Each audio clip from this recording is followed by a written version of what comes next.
bugun biz Toshkent shahar hokimligi shu bilan birgalikda Oliy Majlis huzuridagi Jamoat fondi Toshkent shahar bo'linmasi tashabbusi bilan Toshkent shahrida faoliyat olib borayotgan fuqarolik jamiyati institutlari va shu bilan birgalikda milliy madaniy markazlarni Islom sivilizatsiyasi markaziga tashrifini tashkil qildik. Bu loyiha juda ham chiroyli o'tdi deb o'ylayman, chunki avvalambor mana hozir chiqqanimizdan keyin barcha o'sha kelganlarni fikrini so'raganimda ular mana shu yerda yaratilgan qulayliklarni aytib o'tishdi. Nafaqat bizni O'zbekistonda yashayotgan turli millat vakillari uchun, balki o'sha chet eldan kelayotgan barcha sayyohlarga ham sharoitlarni ko'rishdi.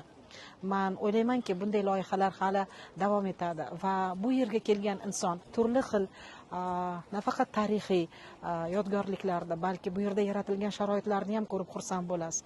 Haqiqatan ham bizning respublikamizda rivojlanish juda ham kuchli. Mana shunday sivilizatsiya markazi barpo etilganda juda ham xursandlar. Kun sayin, yil sayin sayyohlar juda ham ko'p kelib, bizning respublikamizni tarixi haqida juda ham katta fikrlarga, juda ham ko'p ma'lumotlarga ega bo'lishadi degan umiddaman. Белорусский культурный центр Светана города Ташкента. Бобровская Ольга Викторовна, координатор центра.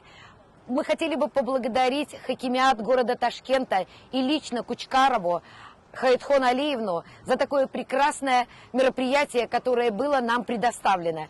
Мы очень многое узнали о истории Узбекистана, о его традициях, о том, как повставал ислам. И центр исламской цивилизации – это успех нашего государства.